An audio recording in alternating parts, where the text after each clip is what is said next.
Hello, everyone. Chris Santiago of MMA Islands. Today, I'm having my first interview of 2023 with the one, the only Thomas Train Petersen, the former LFA champion, who's coming off two straight knockouts. Thomas, how's it going today? Oh, it's going great, my guy. Thanks for having me on, and it's starting out the new year on the first show, man. That's awesome. Yeah, for sure, man. And I just got to ask, you're coming off that win over a 6'7" Giants. Was there anything different about this training camp? Anything that you had to make in terms of like preparation? Anything different for a 6'7" guy? Well, luckily, there's a guy in my gym, Royce White, I believe, who was a really good basketball player, who's kind of transitioning MMA, and he's very athletic, and so I had good looks right from him, but he's more of a athletic striker, just getting started on the ground. So the biggest thing that we were, that Richard Foster weapons were he had a good high kick, and he understood how to strike, but a black belt in BJJ, so we were most concerned about that. So we kind of at the end of the camp we really focused on jiu-jitsu for the last good week of it, and so we had good partners and good people all over the place, so to make it not that crazy, walking in and seeing somebody stand and just towering you wasn't that big of a deal for me. Was that the tallest opponent of your today? Oh yeah, man, that absolutely, he was huge. Yeah, for sure. And how impressed were you with this performance that you put on last weekend? Um, I it all went good for me, right? So I gotta be happy. Obviously, when it's you criticizing yourself, you see holes or whatever, and stuff you want to do better. But man, I I feel like I'm maturing in the fight game a little bit, and I'm understanding my like I never fought with a game plan before, really. And my game plan was, we're gonna get up against the cage, we're gonna wear them out, and then we'll move to a takedown, and then we'll get to positions where we can strike, but we're not gonna rush anything. It was all, tap tap go, move an inch, tap tap go, move an inch. So it was. I thought I did great. I thought the camp went great. There were some bumps and bruises during the camp. I feel like everybody got sick in December, right? Hmm. Everyone caught a Yeah, me cold. too. Me too. Yeah, so that last like 2 weeks was pretty rough. I had to fight through a lot of stuff, but I think everybody was, right. Like, so, nobody goes into a fight feeling 100%. And Hmm. but I felt like I worked really hard, and I felt like it all paid off. Yeah, for sure. And that's you're 7-1 now. You're two fight win streak since losing to Wado Acosta. What did you like from that loss? What did you take away from it to make you that much better of a fighter? Man, there's a lot of stuff. There's a lot of stuff. Like, I went in there and I kind of believed. You don't believe your own hype or nothing, but like I believe that if I touch you, I can put you away. No matter who you are, right? If I touch you, I can put you away. And he was the first guy that really showed me, hey, you're human too.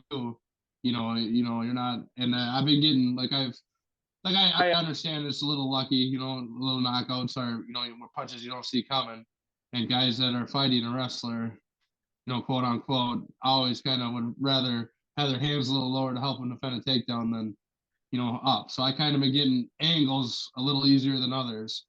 But that was the biggest thing was, and so it taught me I needed to slow down a little bit because guys can hang to past the first period and can it can keep going first round or whatever. And a lot of little stuff like I needed to have a game plan. I always went in there with, hey, it's a fucking fight. I don't mean to swear.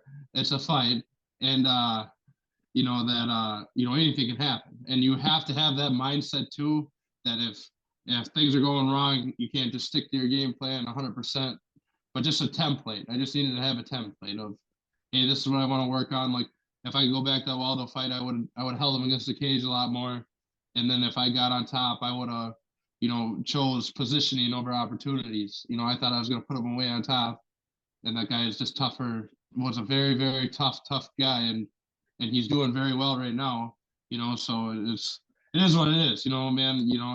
Everyone. I don't want to say everybody loses, but I had to take my medicine, right? So I'm trying to take every ounce of knowledge I can from it, and I think I am.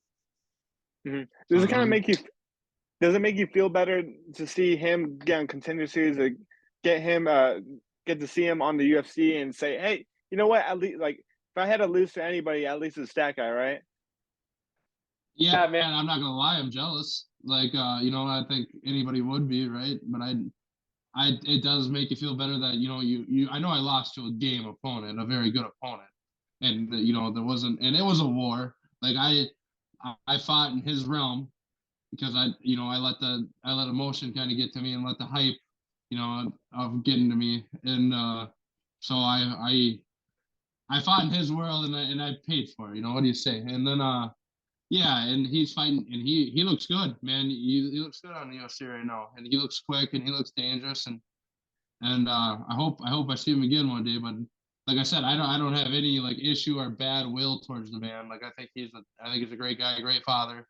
But I just I want to beat him. I want to see him again. But I hope we meet in the for a UFC title or something like that. Something big. But yeah, it makes me feel good. He's doing good. Mhm. And you're one of the brightest prospects outside of the UFC right now. I mean, since that fight, you're back on track of two knockouts. Do you feel like the UFC call is on the horizon, or would you like to get more experience on the regional scene, keep getting that experience? Well, I think I'm ready. Nobody's ever really ready, but I feel like I'm there. Obviously, there's still nerves and still stuff that you deal with in the back, but behind scenes, what I think I'm ready. I think I can go in there and compete and hold my own with anybody, and I think that's what it comes down to is, and then just the fine tuning of a good game plan and being able to stick with it a little bit, but being able to. I'm very good at adapting too on the fly, and so I think I'm getting the best of both worlds right now, and I think I'm dangerous, man. I think I'm dangerous against anybody in this planet. So I think I'm ready, but I guess time will tell, huh? Hmm. And this is a hypothetical question for you. Like, if you were to get the UFC call today, like, are you kind of, is it kind of less stressful now that Francis Ngannou's out of the division, towering over everybody? Man, no, you want to fight the whole reason we do this stuff is because we want to test our mantle against the best guys in the world, right? Like that's a Hmm. money's nice, but every one of these crackheads that you ask that are fighters, they all think that they're the best guys in the world. That in their own mind, they might not say it, but in their head, they want to see if they are. They want to at least prove it. Like that Jemiah Hill, I think I'm saying his name right. He's fighting Glover coming up here. Is that his name? Yes, He yeah. he even said in an interview, he goes, "Man, I got no pressure on me. I just wanted to see if I'm the best in the world. I'm going to find out. This is why I started this journey. Everybody said I was never UFC material, and then I was gonna never be main card material. And like, I think that guy's pretty special. For how his mind works and how he's handled. But I think that's true. I think everybody on at least on the UFC roster wants or thinks they're the best in the planet, and so they want Hmm. to go out and prove it. So I don't like but a guy's got to do what he's got to do. But I wish if I go to UFC, I wish the best guy in the world's there. Hmm. How long have you had this dream of becoming a UFC fighter and, being the best of of the sport? Man, I think it all starts like we're little. I grew up watching GSP and Nick and Nate Diaz and all them guys. My dad would always put it on us what we would do on Saturdays. We would after wrestling tournaments we'd watch UFC and so I grew up just competing and once you're done with school and all that stuff, you either go for the Olympics or you transition to this stuff and so I always wanted to do it and the it was supposed to be one and done. I would just want to do one amateur fight just to say I did it, or whatever. And then I really liked it. I really liked training, staying and still working out. And so I just kept it going. And then it was gonna be I'll just go till I lose. And then I ended up losing the Waldo and I kind of, for about an hour I thought I was done. I thought, okay, you figured out you learned your lesson, you found out, basically is what I'm trying to say. And but then I started thinking about it. I go, that was a real close fight. It could have gone either way at that in that third round. And if I would have fought a little smarter, I think it would have went my way through the whole fight. But I just fought dumb, and he took advantage of it. And like I've always said, he is a great fighter. I don't take anything away from him. But it just is what it is. So I've had this dream for a long time, just to chase it's hard to stop competing once you've done it your whole life. And so Mhm. I just want to see how good I can be. For sure, and, you know, you barely took any damage in this fight. I mean, you know, lasted around, you know, you it was a quick paycheck for you. How soon would you like to get back inside the cage, man? If I get a call tomorrow, I would take it. You know, so I'm gonna take a week off, and then I'll probably get right back to it. You know, everyone's got like I got a little bump and bruise here and there, and so I just want to heal a little bit. But if they called me and said, "Hey Tom, jump on a plane, you're going to Vegas today," I'd go. You know, no doubt in my mind. So if you know, so we'll find out when that call comes, and we'll try to take advantage of it. Mhm. And, how active do you wanna be this year? How many fights do you see Thomas and Train Pearson taking in 2023? As many as it takes, man. As many as it takes. You know, so I'll take anything that's coming my way, and you know, it doesn't matter. But I'd like to see myself in a not that LFA isn't a big promotion, but I'd like to go to the next level. You know, so we'll see what happens. Mhm. I mean, I believe I saw a stat that said LFA has signed, like, 270 UFC fighters from their promotion. What do you think of that? Oh, I think it's great, man. You go in there, you go into that promotion, and they treat you like you're a big shot, even if you're an amateur fighter.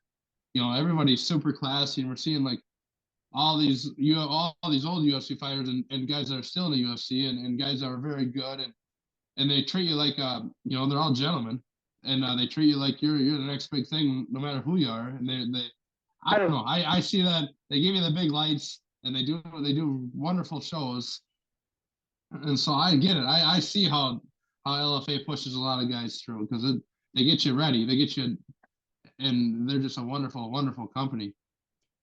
Mhm, and you've been competing with them since the amateur days, is that correct? Yeah, I think I had most of my amateur fights with them too, and then I had basically all my pro fights with them too. That's And so awesome, yeah, dude. they've been good to me, like and they've been a great company. Mhm, and outside of the fight game, man, I mean, what are some of your, like, favorite hobbies, favorite movies to watch? Like, we know Thomas the fighter, but, you know, give me some detail about Thomas the human being, and, like, what do you like to do outside of the fight game? Man, I like hanging out with my family. I got a new a 1.5-year-old son, and then I have a baby on the way. And man, I like to golf too. I like to hunt. I actually funny story. I like the week of the fight, I train until like Tuesday, and then I try to rest my body up a little bit. You know, go do something that doesn't relate to fighting at all. Just go and I like to go see a movie or something, especially when it's all snowy and nasty outside, right? Like I like to go do something fun. And so I went out and got a steak dinner, me and my best friend, and then we went to a movie after, and there was no movies playing really, but Puss in the Boots. There was Puss in the Boots playing, right? And the little like Shrek cartoon, and Yeah. whatever. So we went to that, and I don't. Have Have you seen that movie? No, I've seen the first one. I've, recently I've only seen Avatar 2 recently. That's what I wanted to see, but then that was like a 3-hour movie, and I was Yeah. like, I ain't It's gonna way sit in the too theater long. for 3 hours. Yeah, and so anyways, I was watching this movie, right? And I don't want to wreck it for you because you're probably gonna see it. Just, but there's a character in there, and his name is Death, and he has a big hoodie on, and every time he appears, there's a whistle, and then he kind of disappears, right? And then Richard Foster walked in the back room, and he had a hoodie on, and he looks exactly like that character from that movie. And I'm like, am I tripping balls right now? Like, and then he just disappeared, right? Like we were in the back, we were in like a shadow. It wasn't like super dark, but it was dark. And I look up and I see this big man with a hoodie on, and just the guy's got piercing eyes. And we make eye contact, and I look down. I heard somebody bumped me, and I looked over, and then I look back, and he's gone. I'm like, man, this is just like that movie. And so it was a trip. But another thing I want to say is like kind of out of the fight game, out of the personal, like just being humans. You know, like that Richard Foster was the most classiest guy I've ever met in the back.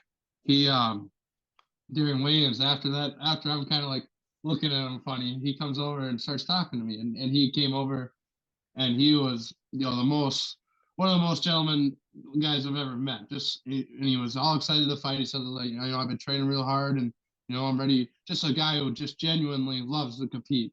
And you know, we were talking kind of about fatherhood and talking about our faith and talking about, and it was just real nice. The guy was just a real nice, genuine person. And you know, you start to think like, is this guy buttering me up a little bit? You know, is he trying to take the edge away? But I don't think he was. I think he was genuine, and the guy was just a super, super nice, classy guy.